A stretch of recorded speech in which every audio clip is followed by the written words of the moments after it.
El juicio final. Porque es necesario que todos nosotros comparezcamos ante el tribunal de Cristo, para que cada uno reciba, según lo que haya hecho mientras estaba en el cuerpo, sea bueno o malo. 2 Corintios 5:10. Esta mañana predicamos sobre la resurrección de los muertos, y pareciera ser congruente con el orden que esta noche enfoquemos nuestros pensamientos a lo que sigue inmediatamente después de la resurrección, es decir, al juicio general, pues los muertos resucitan con el propósito de ser juzgados en sus cuerpos. La resurrección es el preludio inmediato del juicio.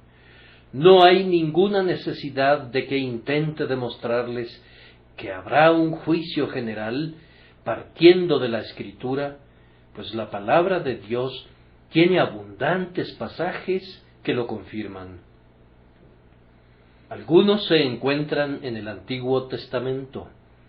Descubrimos a David anticipando ese juicio final en los Salmos, especialmente en tales salmos como el 49 y el 50, el Salmo 96 y los 3 siguientes, pues el Señor viene con suma certeza, viene a juzgar a la tierra con justicia. Salomón, en Eclesiastés, advierte al joven muy solemne y tiernamente que se alegre como pueda y tome placer en su corazón en los días de su adolescencia, pero que ha de saber que Dios traerá toda obra a juicio juntamente con toda cosa encubierta. Daniel, en las visiones de noche, mira al Hijo del Hombre venir sobre las nubes del cielo y acercarse delante del Anciano de días, y luego lo mira sentarse sobre el trono del juicio, y ve que las naciones son congregadas delante de él. Esa no era ninguna nueva doctrina para los judíos, pues ellos habían recibido y aceptado como un hecho sumamente cierto que habrá un día en el que Dios juzgará a la tierra en justicia. El Nuevo Testamento es muy explícito. El capítulo 25 de Mateo, que acabamos de leer ahora, contiene un lenguaje expresado por los labios del propio Salvador, que sería imposible que fuera más claro y definido.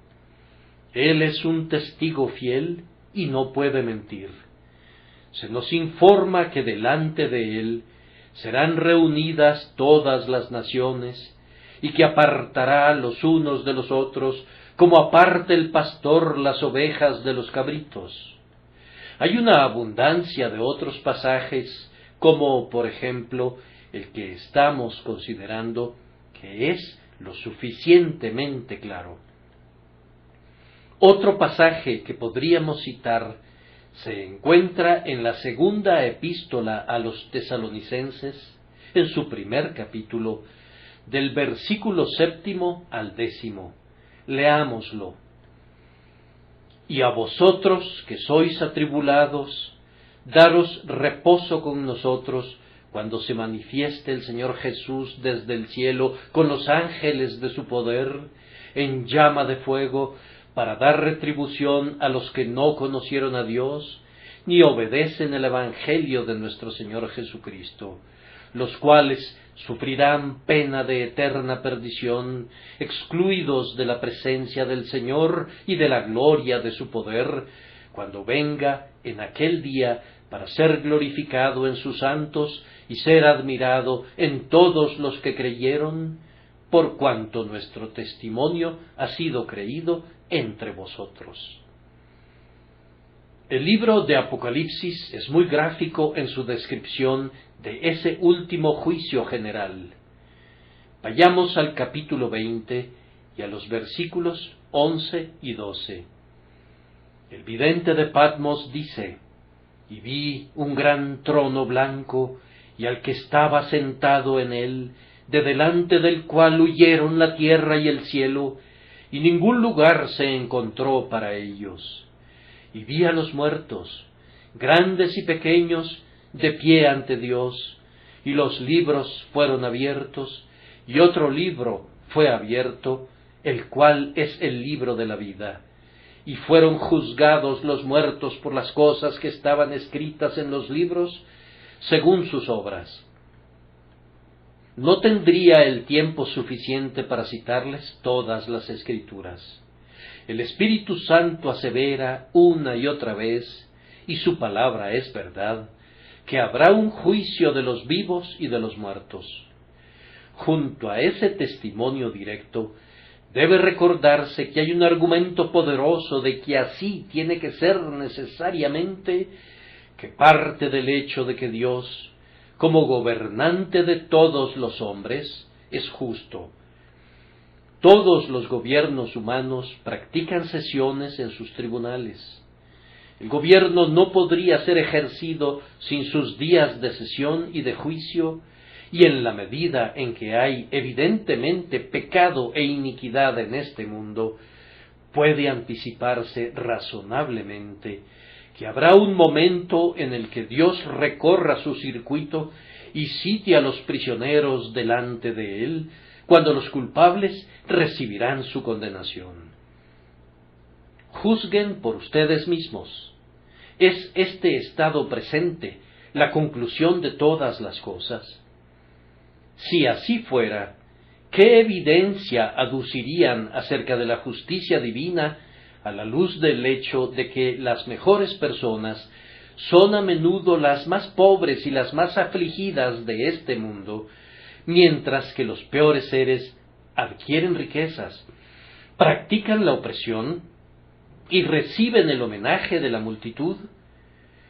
¿Quiénes son aquellos que están subidos sobre las alturas de la tierra? ¿No son los grandes transgresores que por sendas de víctimas cubiertas subieron a la cumbre soberana y de la tierna compasión las puertas cerraron a la miseria humana?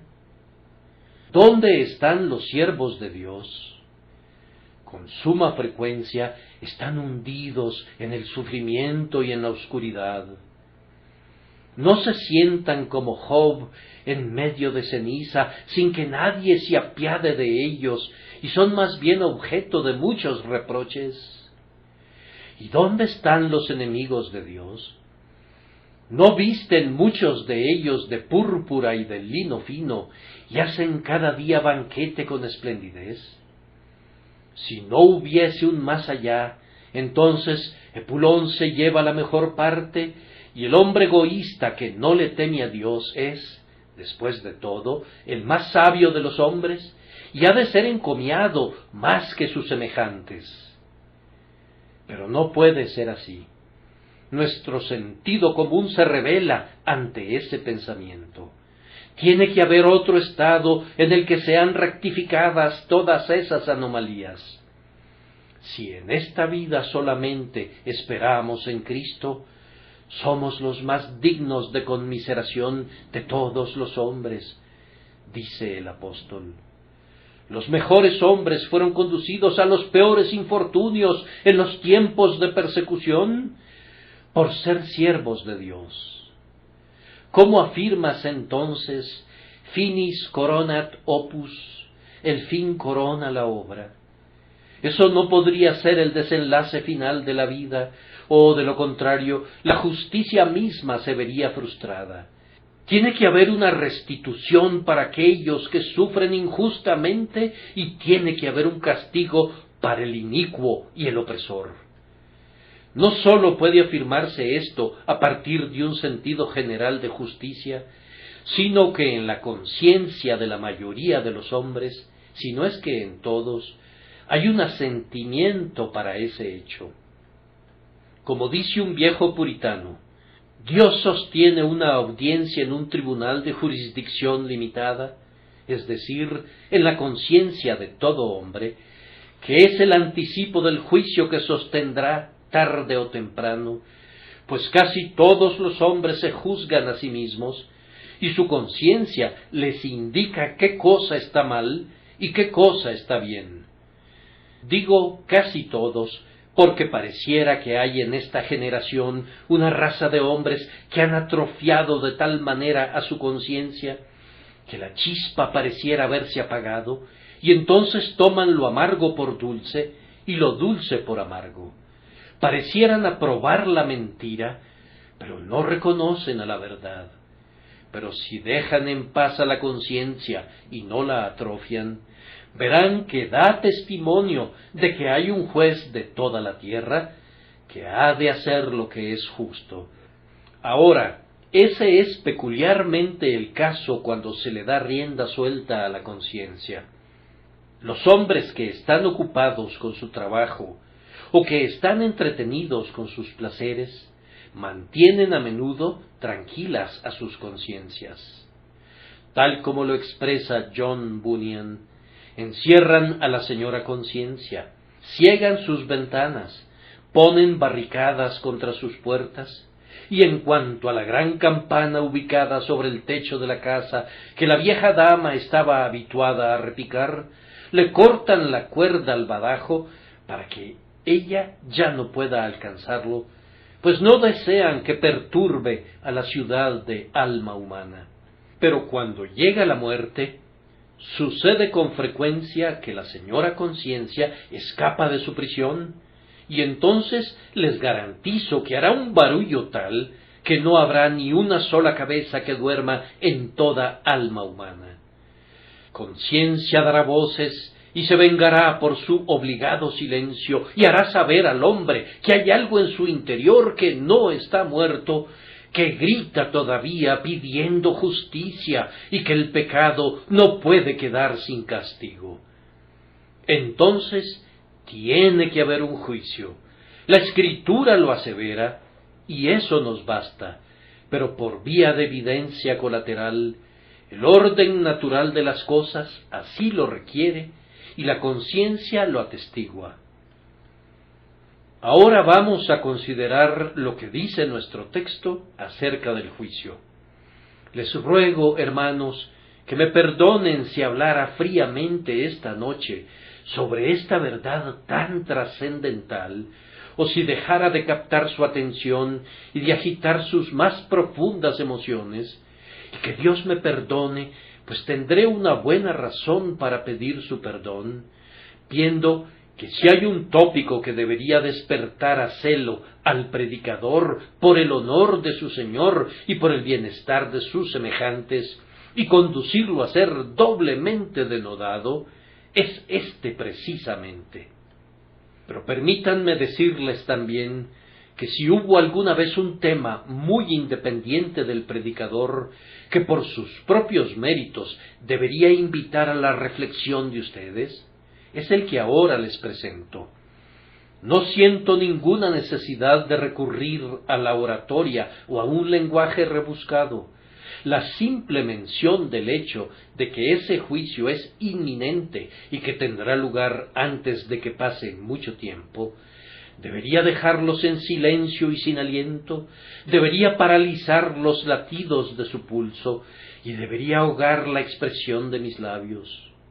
Su certeza, su realidad, sus concomitantes terrores y la imposibilidad de escapar de él, todo eso apela a nosotros ahora y exige nuestra vigilancia. Ahora les pregunto, ¿quién o quiénes tendrán que comparecer delante del trono del juicio? La respuesta es clara y no admite ninguna exención. Es necesario que todos nosotros comparezcamos ante el tribunal de Cristo. Esto es muy decisivo, incluso si no existiera ningún otro texto. Todos nosotros debemos comparecer, es decir, cada uno de los miembros de la raza humana. Todos nosotros debemos comparecer. Y es muy claro que los piadosos no estarán exentos de esta comparecencia, pues el apóstol le está hablando aquí a los cristianos. Pablo dice, por la fe andamos, no por vista. Nosotros confiamos, procuramos, y así sucesivamente, y luego se expresa así, es necesario que todos nosotros comparezcamos. de tal manera que, además de todos los demás, es un hecho que todos los cristianos deben comparecer allí. El texto es sumamente concluyente sobre ese punto, y si no tuviéramos este texto, contamos con el pasaje de Mateo que acabamos de leer, en el que las ovejas son convocadas allí tan verdaderamente como lo son los cabritos, y también con el pasaje de Apocalipsis, donde todos los muertos son juzgados de acuerdo a las cosas que están escritas en los libros. Todos ellos están allí. Y si alguien presentase esta objeción, nosotros creíamos que debido a que los pecados de los justos fueron perdonados y fueron borrados para siempre, no tendrían que presentarse a juicio nunca. Solo tenemos que recordarles, amados, que si son perdonados y borrados, como indudablemente lo son, los justos no tienen ningún motivo para temerle al juicio. Son las personas que ansían el juicio y que podrán comparecer para recibir una pública absolución de boca del grandioso juez. ¿Quién desearía entre nosotros, por decirlo así, ser introducido ilegalmente al cielo? ¿Quién desearía que los condenados del infierno le dijeran: tú no fuiste juzgado nunca, pues de lo contrario habrías sido condenado igual que lo fuimos nosotros? No, hermanos, nosotros tenemos la esperanza de que podemos enfrentar el juicio. El camino de la justicia por medio de Cristo Jesús nos permite someternos a las más tremendas pruebas que traiga incluso aquel ardiente día. No tenemos miedo de ser colocados en la balanza.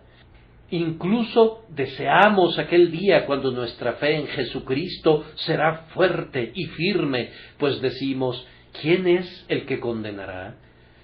Podemos desafiar al día del juicio. ¿Quién es el que nos acusará de algo en aquel día o en cualquier otro día, puesto que Cristo murió y ha resucitado? Es necesario que los justos estén allí para que no haya ninguna parcialidad de ningún tipo en esa materia, para que todo sea claro y recto, y para que se vea que las recompensas de los justos, aunque son por gracia, se otorgan sin ninguna violación de la más rigurosa justicia. Amados hermanos, qué gran día será para los justos, pues algunos de ellos fueron objeto, tal vez algunos de los presentes lo sean, de alguna muy terrible acusación de la cual son perfectamente inocentes. Todo será aclarado entonces, y esa será una gran bendición de aquel día. Habrá una resurrección de reputaciones, así como de cuerpos. Los hombres llaman necios a los justos. Entonces resplandecerán como el sol en el reino de su Padre. Les dieron caza hasta matarlos, como si no fueran aptos para vivir. En los primeros tiempos arrojaban contra los cristianos acusaciones de un carácter tan terrible que yo consideraría una vergüenza mencionar. Pero entonces todos ellos serán exonerados, y aquellos de quienes el mundo no era digno, que fueron acorralados y perseguidos por todas partes y obligados a morar en las cavernas de la tierra, saldrán como seres dignos, y el mundo reconocerá a su verdadera aristocracia, y la tierra reconocerá a su verdadera nobleza. Los hombres cuyos nombres el mundo desechó como inicuos, serán tenidos entonces en gran estima, pues quedarán limpios y transparentes, sin mancha ni arruga. Es bueno que haya un juicio para los justos, para su exoneración, para su vindicación, y que sea público, desafiando las hostilidades y las críticas de toda la humanidad.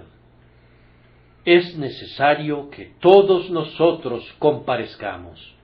Cuán vasta asamblea será, cuán prodigiosa reunión de la raza humana entera. Cuando meditaba sobre este tema, se me ocurrió preguntarme: ¿cuáles habrán de ser los pensamientos de nuestro padre Adán al comparecer allí con nuestra madre Eva y mirar a su progenie. Será la primera vez que tenga la oportunidad de ver reunidos a todos sus hijos. ¡Qué espectáculo contemplará entonces, el cual cubrirá vastas extensiones, todo el globo que habitan, suficiente no sólo para poblar las llanuras de toda la tierra, sino para coronar las cimas de sus montes y cubrir incluso las olas del mar? Tan incontable habrá de ser la raza humana, cuando todas las generaciones que han vivido jamás o que vivirán jamás resuciten a la vez. ¡Oh, qué espectáculo será!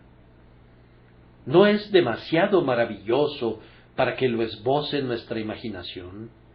Sin embargo, es muy cierto que la asamblea será convocada y que el espectáculo será contemplado. Cada uno de los seres antediluvianos, cada uno de los seres de los días de los patriarcas, de los tiempos de David, del reino de Babilonia, todas las legiones de Asiria, todas las huestes de Persia, todas las falanges de Grecia, todos los vastos ejércitos y las legiones de Roma, los bárbaros, los escitas, los esclavos, los libres, hombres de todo color y de toda lengua, estarán presentes en aquel gran día delante del tribunal de Cristo. Allá vienen los reyes que no son más grandes que los hombres a quienes llaman sus vasallos.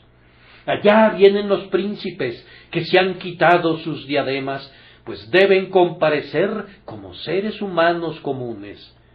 Acá vienen los jueces para ser ellos mismos juzgados, y también los abogados y los legistas, que ahora necesitan un defensor para su propio caso. Aquí vienen aquellos que se consideraban demasiado buenos y que acaparaban toda la calle para sí. Allí están los fariseos, recibiendo los empellones de los publicanos a sus costados y reducidos al mismo nivel natural que ellos. Observen a los campesinos que se levantan del suelo, vean a las pululantes miríadas que vienen para comparecer desde las afueras de las grandes ciudades, incontables huestes que ni Alejandro ni Napoleón contemplaron jamás. Vean cómo el siervo es tan grande como su señor.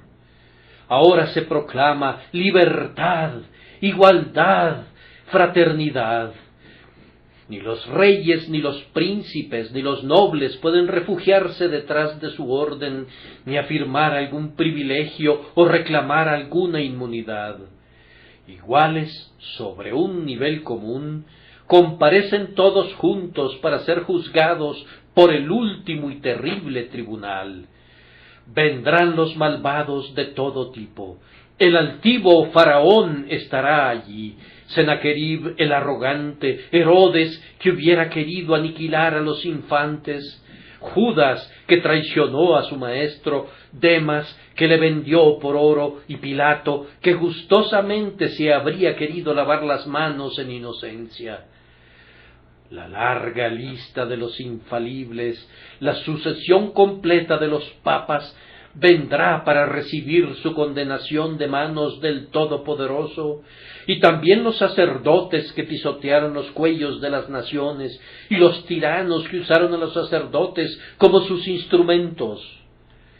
Todos ellos vendrán para recibir las descargas de los rayos de Dios que tan ricamente merecen. ¡Oh, qué escena será esa! Estos grupitos, que nos parecen muy imponentes cuando se congregan bajo este techo, se encogen y se vuelven como una gota dentro de una cubeta, comparados con el océano de vida que se henchirá en torno al trono en el día del último gran juicio. Todos ellos estarán allí. Ahora, el pensamiento más importante para mí, vinculado con esto, es que yo estaré allí. Para ustedes, jóvenes, es que ustedes estarán allí. Para ustedes, personas de avanzada edad de todo tipo, es que cada uno de ustedes, en propia persona, estará allí. ¿Eres rico? tendrás que despojarte de tu hermoso vestido. ¿Eres pobre? Tus harapos no te eximirán de asistir a esa corte. Nadie dirá, yo soy demasiado oscuro, pues deberás salir de tu escondite. Nadie dirá, yo soy demasiado público, pues tendrás que bajar de ese pedestal. Todo el mundo debe estar allí.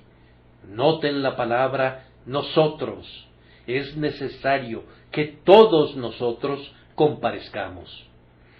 Noten adicionalmente la palabra comparezcamos. Es necesario que todos nosotros comparezcamos. No será posible ningún disfraz. No pueden presentarse allí con el disfraz de una profesión o con el atuendo de las ropas de estado, sino que deben comparecer. Debemos ser vistos claramente, debemos ser exhibidos, debemos ser revelados. Todos serán despojados de sus vestidos, y su espíritu será juzgado por Dios, no según las apariencias, sino de acuerdo a lo íntimo del corazón. Oh, qué día será aquel, cuando todo hombre se vea a sí mismo, y todo hombre vea a su semejante, y los ojos de los ángeles, y los ojos de los demonios, y los ojos del Dios sentado en el trono, nos miren hasta lo más íntimo. Guarden en sus mentes estos pensamientos que son dados como respuesta a nuestra primera pregunta: ¿quién habrá de ser juzgado? Nuestra segunda pregunta es: ¿quién será el juez? Es necesario que todos nosotros comparezcamos ante el tribunal de Cristo. Es sumamente apropiado y conveniente que Cristo sea nombrado el juez de toda la humanidad. Nuestra ley británica establece que un hombre sea juzgado por sus pares, y hay justicia en ese estatuto.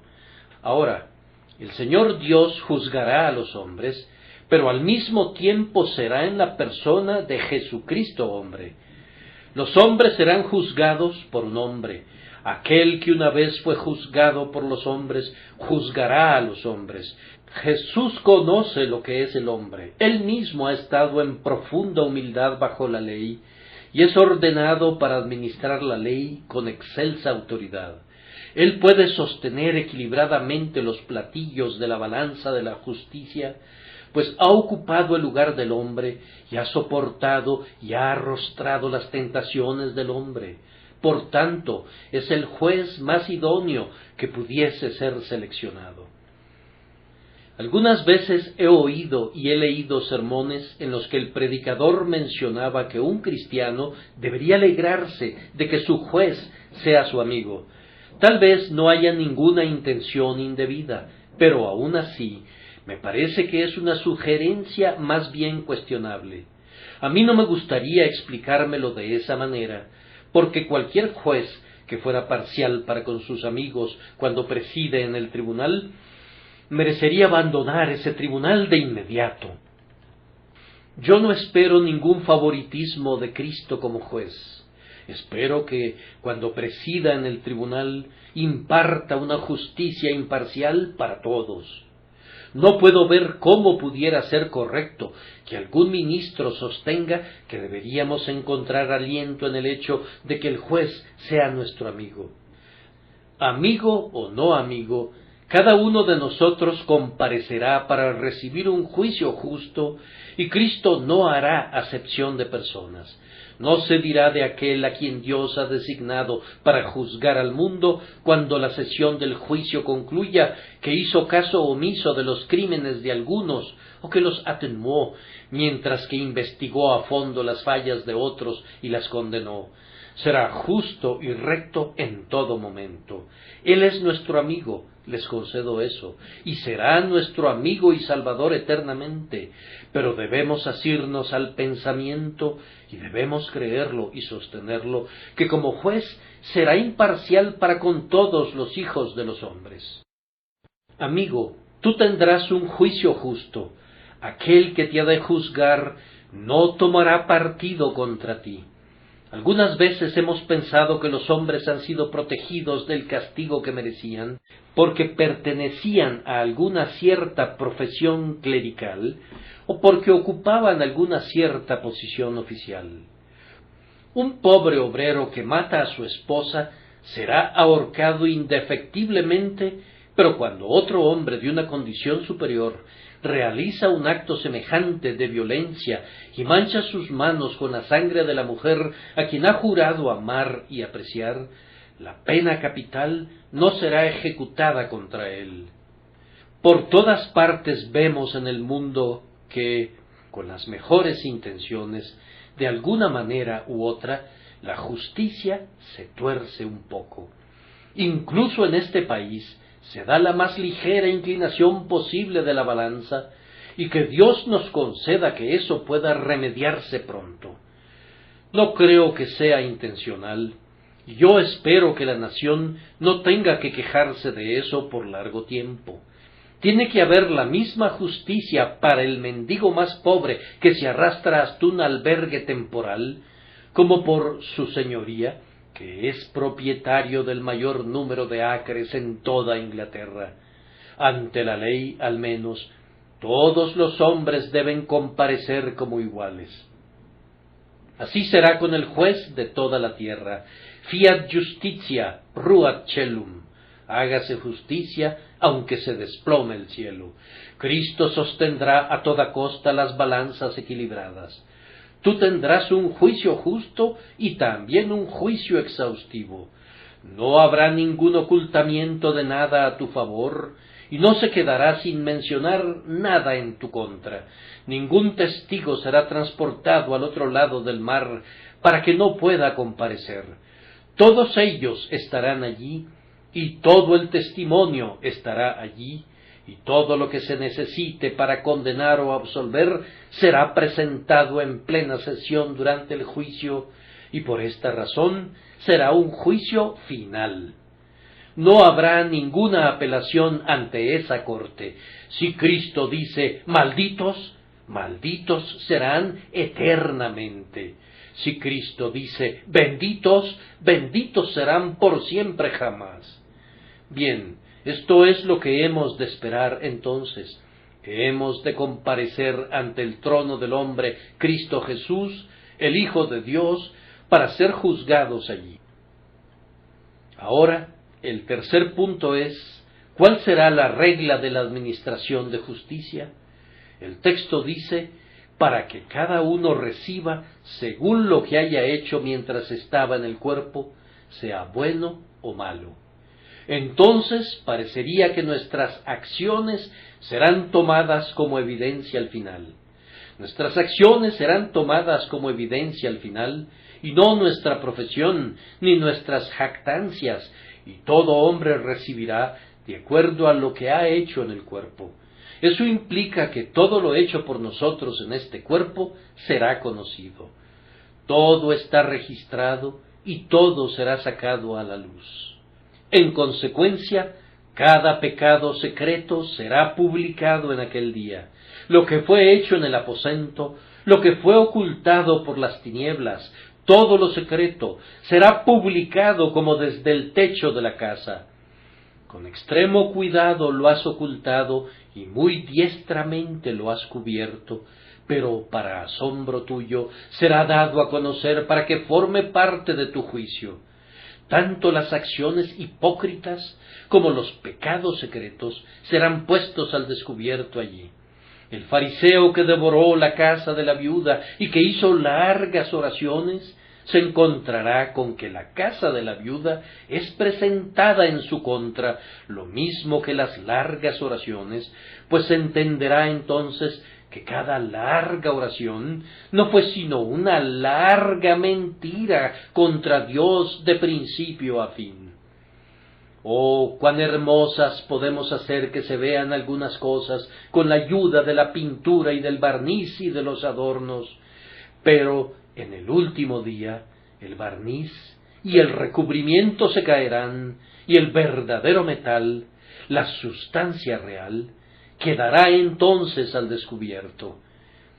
Cuando se dice que todo lo que se haga en el cuerpo será presentado como evidencia, ya sea en contra nuestra o a favor nuestro, recuerden que esto incluye toda omisión, así como toda comisión, pues aquello que debía ser hecho y no fue hecho es tan grave pecado como hacer lo que no debía hacerse.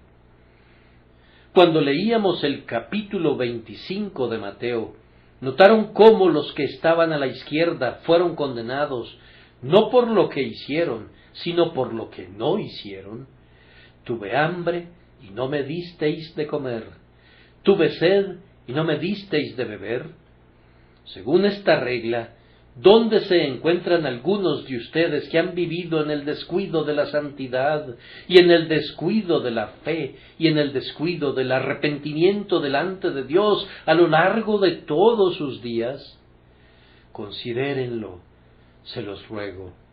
Recuerden también que todas nuestras palabras saldrán a relucir.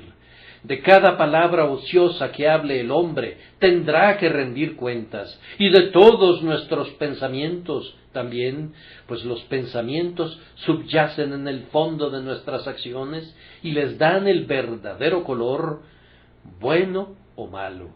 Nuestros motivos, nuestros pecados del corazón, y especialmente nuestro odio a Cristo, nuestro descuido del Evangelio, nuestra incredulidad, todas esas cosas serán leídas en voz alta y serán publicadas sin reservas.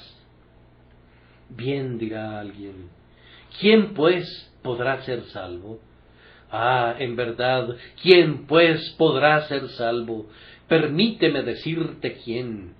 Pasarán al frente aquellos que creyeron en Jesús, y aunque tienen muchos pecados ante los cuales confesarse culpables, serán capaces de decir: grandioso Dios, tú proveíste un sustituto para nosotros, y tú dijiste que si lo aceptábamos, sería nuestro sustituto y tomaría sobre sí nuestros pecados, y nosotros en verdad lo aceptamos, y nuestros pecados fueron puestos sobre él, y ahora no tenemos ningún pecado. Fueron transferidos de nosotros hacia el grandioso Salvador, sustituto y sacrificio. Y en aquel día no habrá nadie que pudiera poner algún reparo contra ese argumento. Será válido, pues Dios ha dicho: todo aquel que crea en Cristo Jesús no será condenado nunca. Entonces serán presentadas las acciones de los justos, las acciones de gracia, para demostrar que tuvieron fe, pues la fe que no se manifiesta nunca mediante buenas obras es una fe muerta, y es una fe que nunca salvará a ningún alma. Ahora, si el ladrón moribundo fuera presentado, diría: mis pecados fueron puestos sobre Jesús. Sí, pero ¿qué hay de tus buenas obras? Tú tienes que tener alguna evidencia de tu fe, podría replicar Satanás. Entonces el ángel registrador diría: el ladrón moribundo le dijo a su compañero ladrón que estaba muriendo con él: ¿por qué razón maldices? En sus últimos momentos hizo lo que pudo. Censuró al ladrón que moría con él e hizo una buena confesión de su Señor. Allí tenemos la evidencia de la sinceridad de su fe. Amado oyente, ¿habrá alguna evidencia de la sinceridad de tu fe? Si tu fe no tuviera ninguna evidencia delante del Señor, ¿qué harás? Supón que pensaste que tenías una fe, pero continuaste bebiendo. Supón que hiciste lo que yo sé que han hecho algunos aquí, que fuiste directo de aquí a la cantina. O suponte que te uniste a la iglesia cristiana, pero seguiste siendo un borracho. Sí, y hay mujeres que han hecho eso igual que también hombres. Supón que profesaste tener fe en Cristo y sin embargo hiciste trampa con tus pesas y medidas y en tus tratos rutinarios.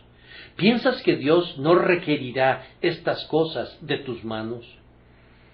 Oh, señores, Si no fueran mejores que otros hombres en su conducta, entonces no son mejores que otros hombres en su carácter, y no estarán mejor que otros hombres en el día del juicio.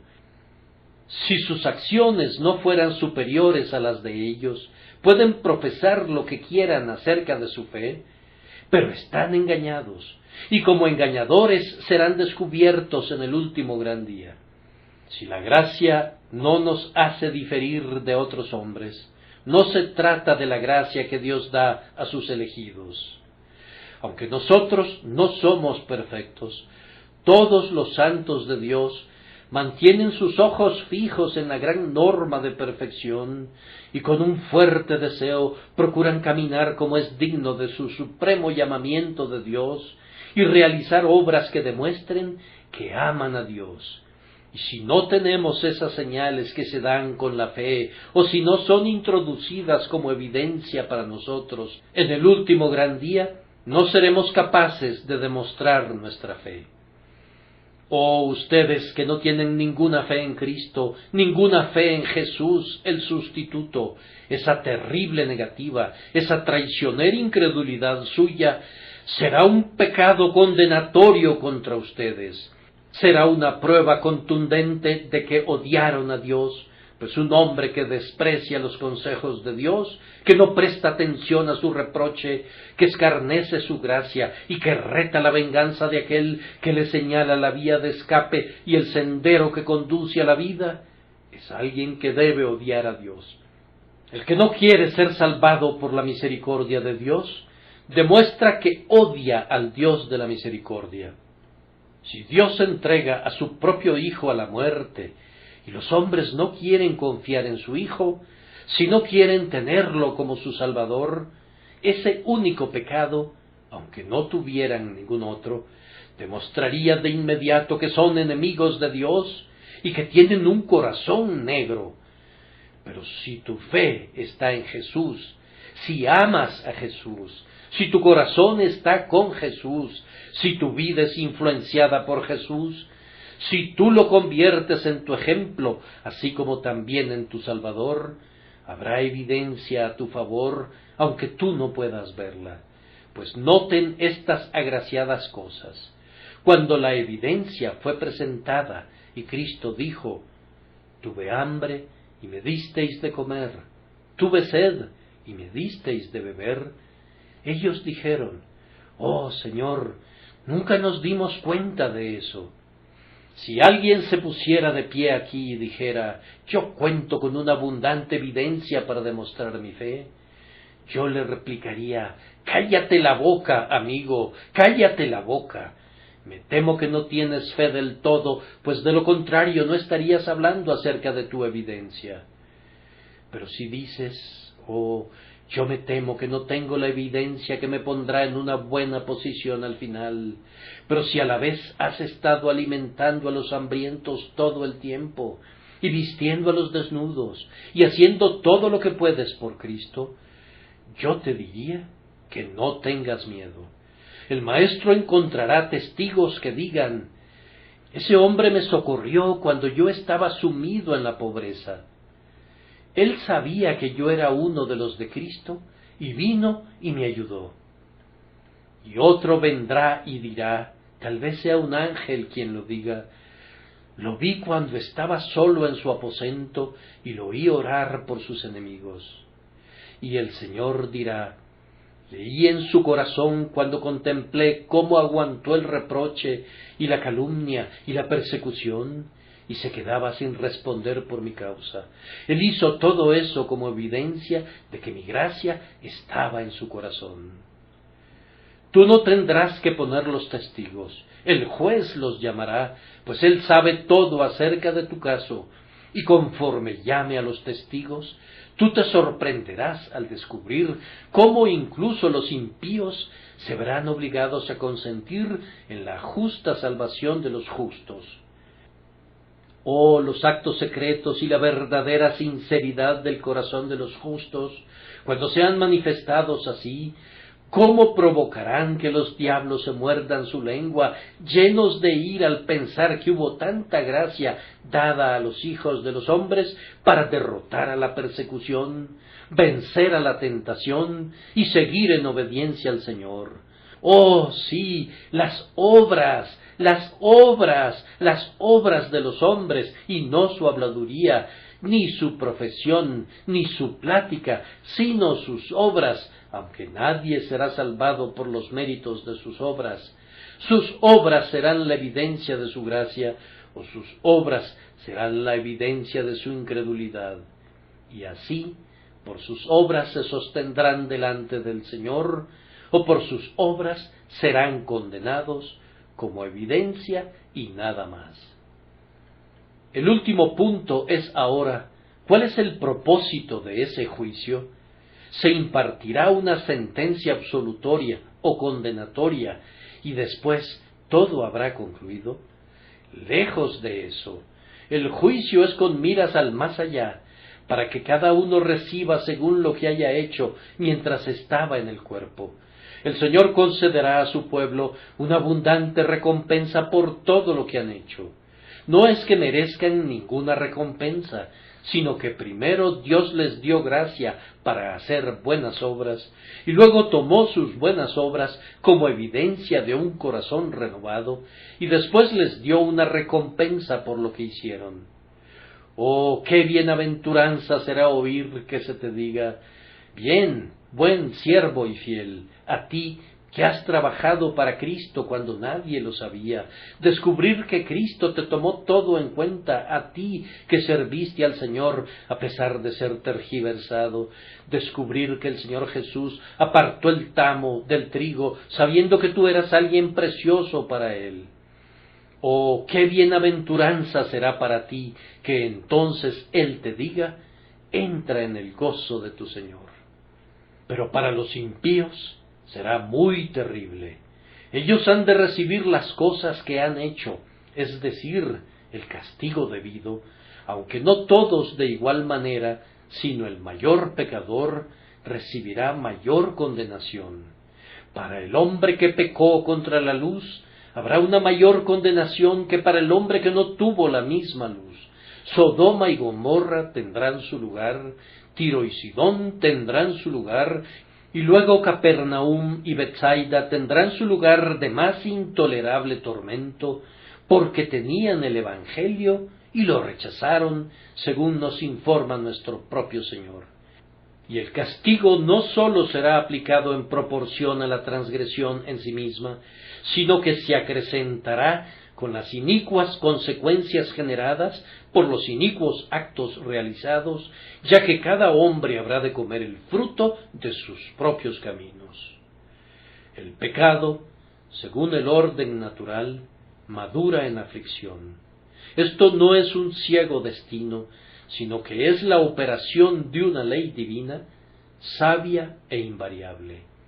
Oh, cuán terrible será para el hombre malicioso tener que roer eternamente su propio corazón envidioso y descubrir que su malicia se le revierte tal como los pájaros vienen a casa para anidar y ulular para siempre en su propia alma.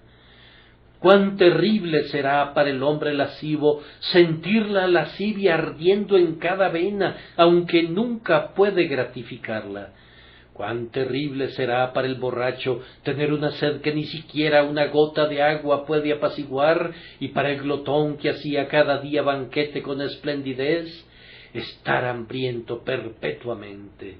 Cuán terrible será para el alma que ha sido iracunda, ser iracunda para siempre, con el fuego de la ira ardiendo eternamente como un volcán en su alma. Y para el rebelde contra Dios, ser sempiternamente un rebelde y maldecir a Dios a quien no puede tocar y descubrir que sus maldiciones se revierten sobre él. No hay peor castigo para un hombre con una disposición pecaminosa que gratificar sus lascivias, saciar sus perversas propensiones y multiplicar y engordar sus vicios. Dejen que los hombres se desarrollen y sean lo que quieran ser, y luego vean en qué se convierten. supriman a los policías en algunas partes de Londres y denles a las gentes dinero en abundancia y déjenlas hacer lo que quieran. Entonces se enterarían que el sábado pasado hubo media docena de cráneos fracturados y que las esposas y los hijos estuvieron involucrados en una reyerta general. Mantengan juntas a esas personas, dejen que su vigor continúe sin ningún menoscabo por la edad o por la corrupción, mientras sigan desarrollando su carácter. Vamos, serían peores que una manada de tigres. Si dan paso a su ira y a su enojo, sin nada que controle sus pasiones, si dejan que personas tacañas y avaras continúen por siempre con su avaricia, eso ya las hace miserables aquí. Pero si esas cosas fuesen disfrutadas para siempre, ¿qué peor infierno querrían? Oh, el pecado es el infierno y la santidad es el cielo. Los hombres recibirán según lo que hayan hecho mientras estaban en el cuerpo. Si Dios ha hecho que lo amen, continuarán amándolo. Si Dios ha hecho que confíen en Él, continuarán confiando en Él. Si Dios ha hecho que sean semejantes a Cristo, continuarán siendo semejantes a Cristo y recibirán como recompensa lo que hayan hecho mientras estaban en el cuerpo. Pero si un hombre ha vivido en pecado, el que es inmundo sea inmundo todavía, y el que ha sido incrédulo sea incrédulo todavía.